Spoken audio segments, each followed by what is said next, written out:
Good morning. Uh, the Nice to have a chance to come back and play at home this week. Uh, it's a big challenge for us. I talked to the team yesterday. We haven't played particularly well at home since the Virginia game early in the year. So it's our last chance. Senior day. Uh, a lot at stake for both teams. So it ought to be a great afternoon out here on Saturday. Hopefully we can come back and play with the energy and enthusiasm that we've played with the last couple of weeks and transcend that to a good home crowd.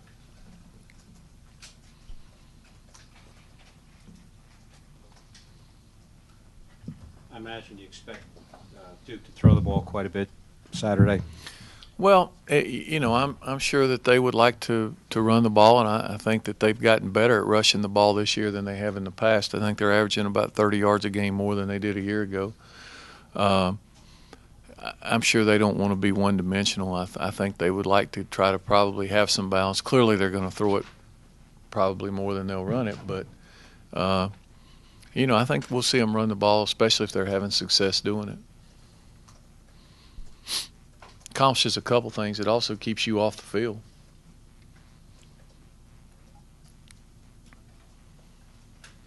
In the time you've been here, how have you seen Duke progressing as a team program? I don't know. I mean, that's a hard question. We'll see after we play them this week. I mean, I really don't know. I mean, they've played us tough since I've been here. I mean, we've managed to win the games, but they've all been fairly close. Is this a little bit shades of 2009, kind of a similar season, a lot of strife on defense, and you have an opportunity to play Duke now with maybe a chance to go to the ACC championship game? Well, I hadn't thought about it. 2009, clearly we won a lot more games and had a better record, and I think we got off to a better start.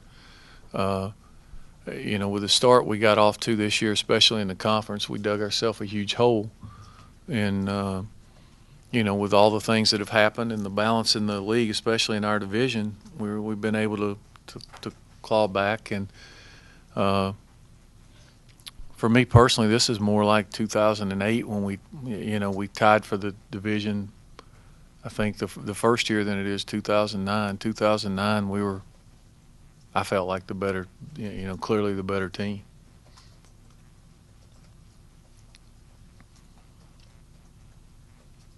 Do you have an update on Will's status? Will Jackson? Doubtful, probably.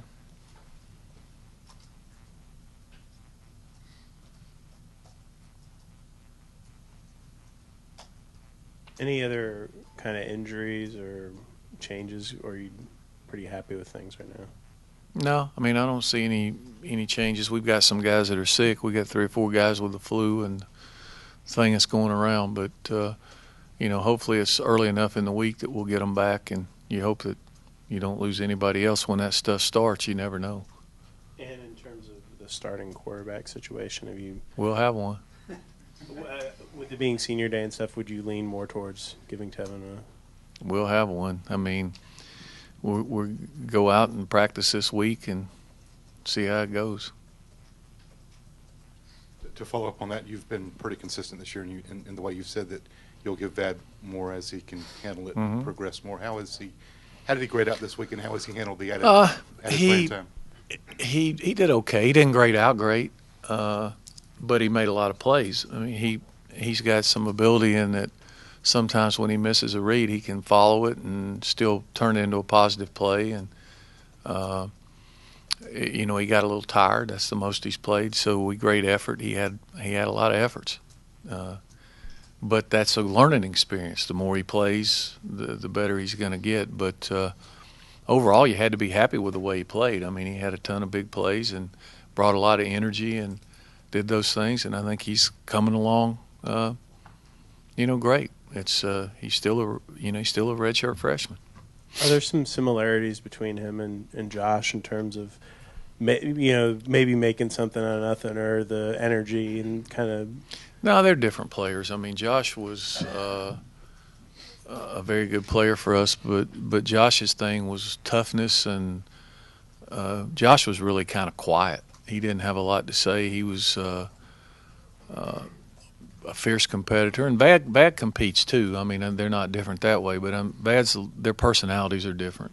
Bad's a lot more outgoing and more whatever. But they're both good players. Hopefully, Josh had a great career here, and he was a good player for us, and hopefully Vad can too. I guess what I meant was more like in terms of sometimes things didn't go the way you maybe had. Well, Josh was more of a grinder, I think. I mean, he's the guy that's gonna, if it was 3rd and 1, you wanted the ball in his hands, he's gonna get it. To this point, it'd be hard to compare those two. Vad's played a couple of games. Josh played for 2 years, so it's hard to say. You've had the offensive line has been the same unit for the last 3 games or so. Now that Bailey's been in there permanently, what have you seen from the progress there? Well, I think that from effort-wise and coming off the ball-wise, we're better. There's still some room for improvement, just like with everybody else. But I think we're coming off the ball a little harder and coming off a little lower. And when you do that, good things happen. We've had the last 2 games, we've had the highest number of defenders to the ground that we've had since I've been here, total. We had, I think, 80 the week before, and this week we had 100. So that's pretty good. Now, that's not all the offensive line, but it's a big part of them. Them and I think Robbie Gotti had 13.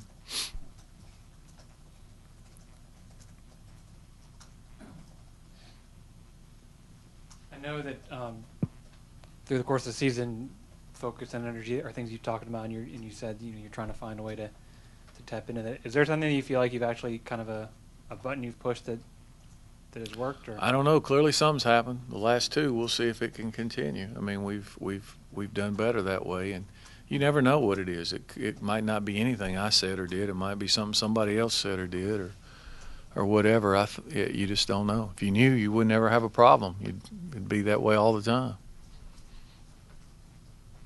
I've been really blunt with these guys. I mean, I haven't sugarcoated the performance. They understand. Is that unusual? Well, I haven't had to do it a whole lot in my career. We haven't been in these situations much.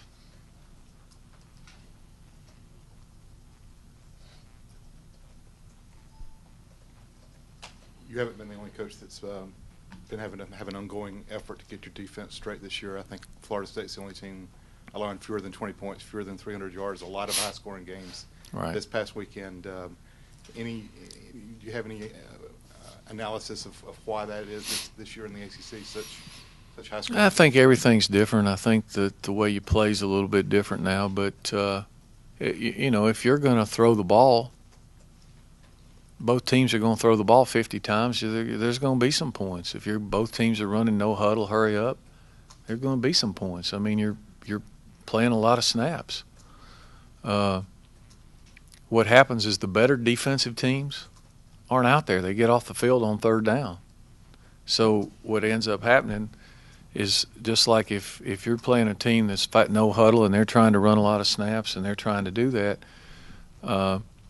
all it takes is a couple of possessions they miss, and you can look at our game. The possession time was 37 minutes to 21 minutes. And that's, if you're coaching the team with 37, you got to like that.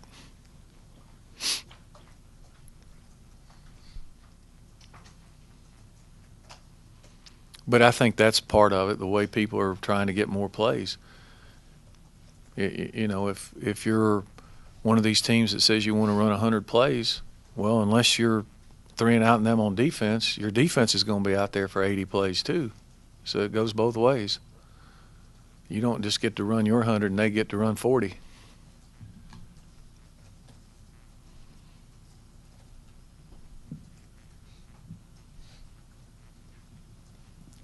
You said before that, the goal for the offense is to score every time you get it. Mm-hmm. And from that perspective, obviously, the offense played almost about as well as you just hope. Is this as satisfied as you've been from that perspective? Not really. I mean, we still made a lot of mistakes on offense. I mean, we converted some on third down until the end of the game when we missed the last two, I think, or three. One when we were trying to position the ball for a field goal there to go up 3 scores, and the other one. But we missed some opportunity. Even though we hit big plays, I thought we played hard, but we missed some opportunities. I mean, and you want to have a standard such that you point out all the things that you missed. Even though we scored on the possession, we should have scored maybe 2 or 3 plays before or whatever. You still had some missed assignments. You still had some stuff like that.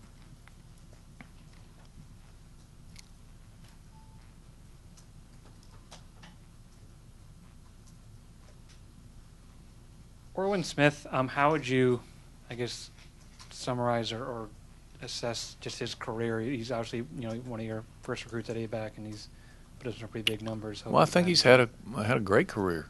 I mean, he's unless something crazy happens, he's probably going to leave as the all-time leader in the ACC in yards per carry. He's going to be in the record books at Georgia Tech.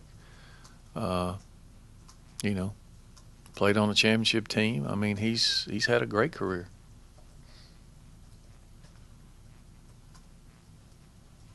His leadership of this team, it seems like he's someone who's always willing to say what's on his mind, and I don't know. I mean, you seem a lot more than we do, but how would you describe what he's meant in that capacity? I think Orwin kind of marches to the beat of his own drummer. I don't think he's real concerned with what people think about him or what they say. I think he's comfortable being Orwin, and he gets emotional sometimes. Sometimes we have to try to scale it back on the field. He can be too demonstrative out there, as we've seen. But I think he likes to play the game and likes to compete, and I think he's comfortable being Orwin.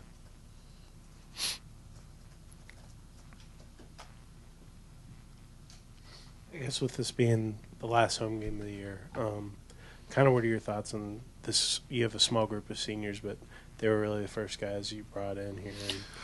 Well, I said earlier, I think anytime you spend 4 or 5 years coaching guys, you become close to them and you want to see them be successful. And this group, I think, is a lot of them have graduated already. I think all of them will graduate. You hope that they will be successful outside of football, most of them, the ones who don't have a chance to play, and I think they will. But it's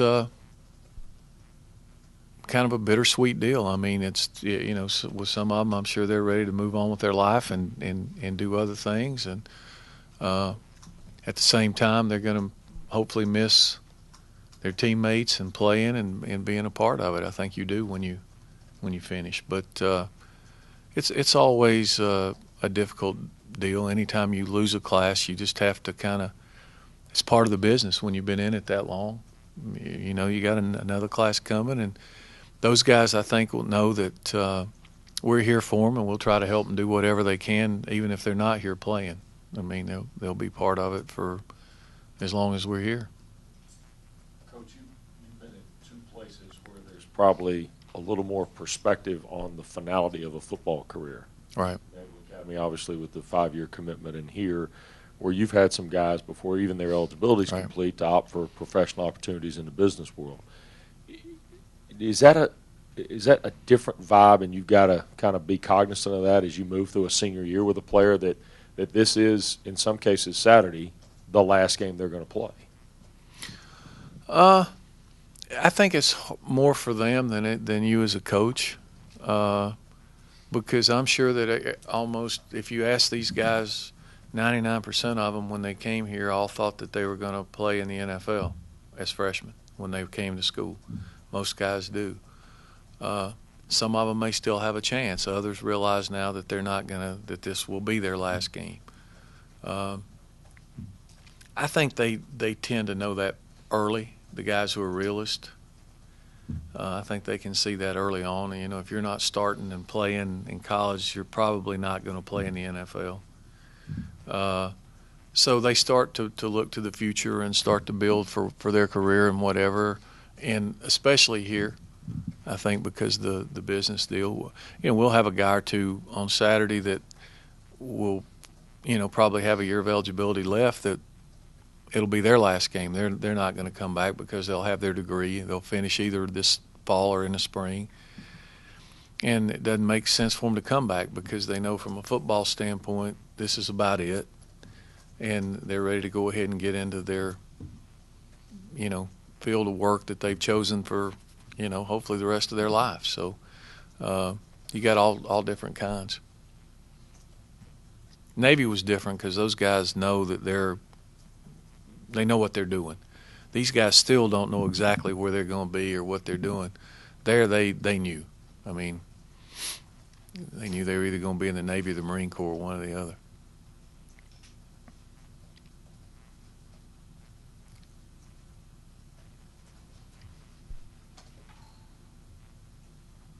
How much have you followed kind of what's going on in terms of the new bowl structure and the championship thing, and then tying in bowl revenue into APR and all that stuff?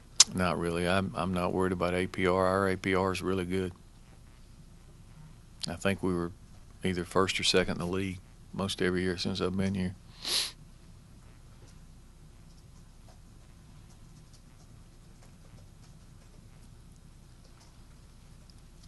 Can you give an update on the freshmen who are redshirting, particularly the guys in the front seven on the defense?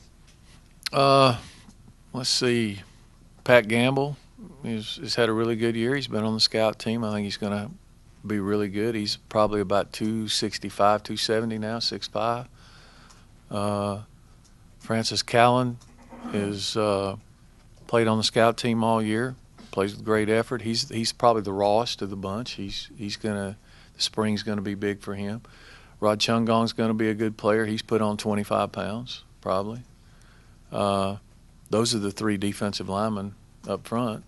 Bo Hankins and Tyler Starrs will play linebacker. I'm really excited about them. I think both of them got a bright future. And Lynn Griffin in the secondary is another guy. Had Lynn not gotten hurt early in the year, he'd be playing this year. So, he'll have a chance to really compete. If you get, he and Fred Holton back out there in the spring, those two guys will give the safeties all they want for staying on the field. Is it to get a grasp on this Duke team, when they lose, it tends to be ugly, and yet here they are with a chance to be in the ACC game? Well, I think that you just have to it's hard till you play somebody. You watch the tape and you get your game plan and you go see. The thing that I know about Duke is we've played them every year, and every year it's not been easy. We've managed to beat them, but it hasn't been easy. And I know they're going to come in here and compete. I know they're well coached. They're not going to beat themselves. And we're going to have to go out there and compete with them and play with some energy and some intensity.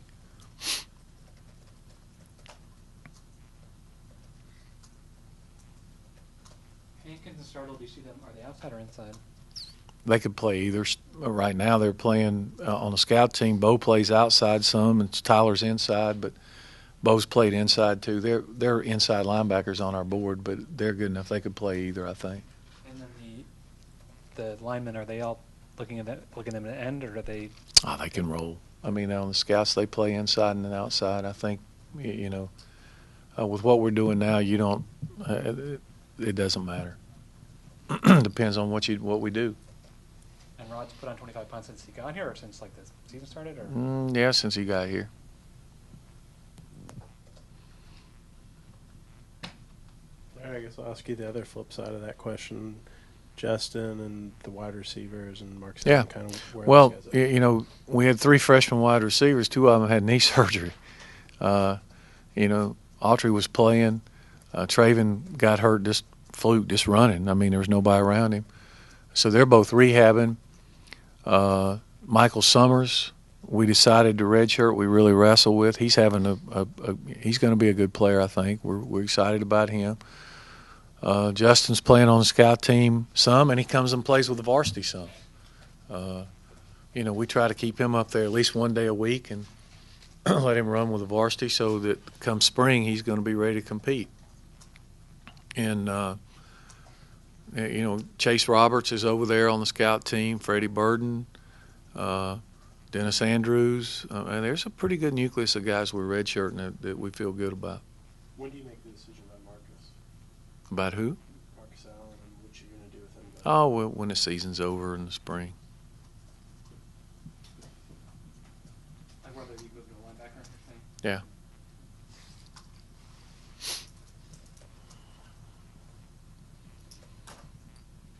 It's not going to affect his off season the way whether he lifts or whatever. So.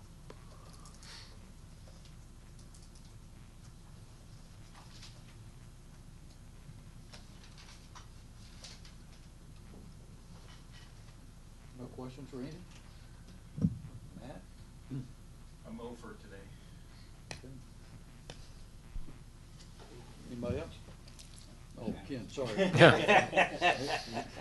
This obviously doesn't happen a lot, but like when your team scores as efficiently as they did, is it harder to bring them back down? I know you're pointing out mistakes and all that, but No. They didn't grade as high as they did the week before. The majority of them, they had more efforts, probably 3 times the amount of efforts. And we got after them pretty good.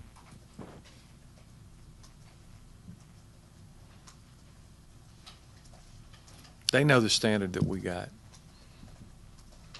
And I think that those guys have done a good job setting a standard for themselves. They're pretty high.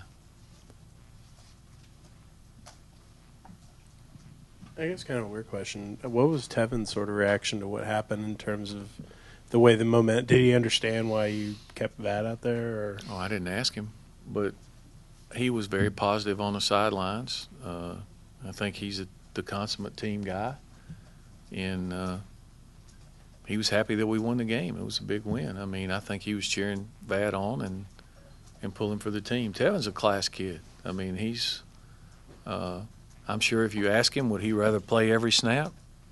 Yeah, sure he would.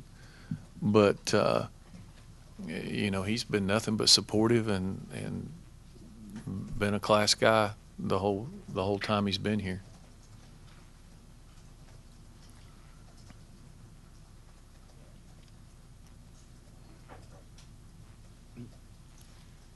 does the fact that he's a senior, will that all factor in your decision on how you play them?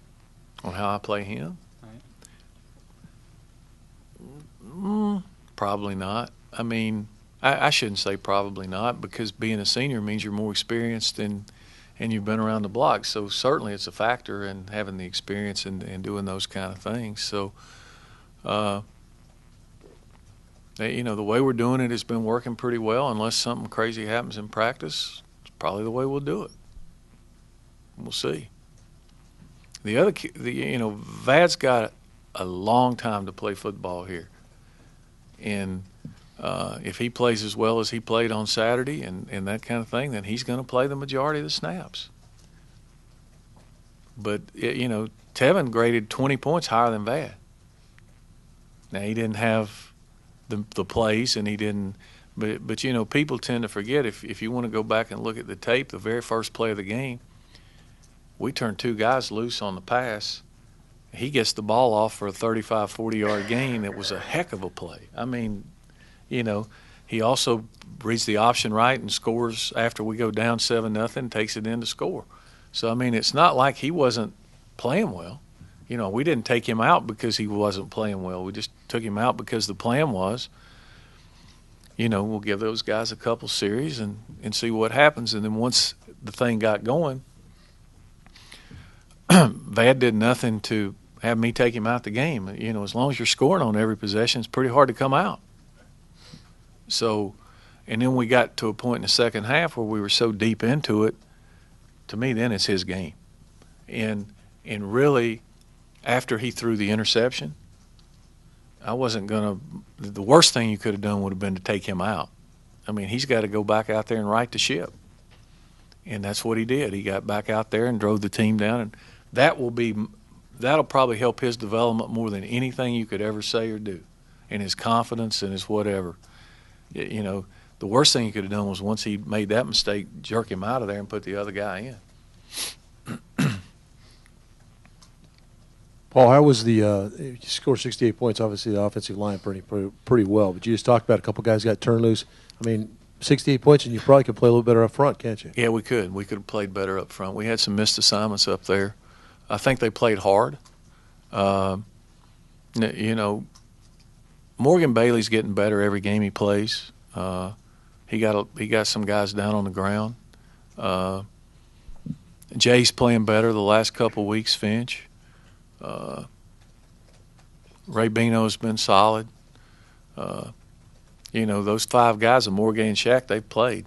They've taken most of the snaps and they've played. So I think they're playing better, but there's still room for improvement. I think they'd be the first to tell you it wasn't their best game.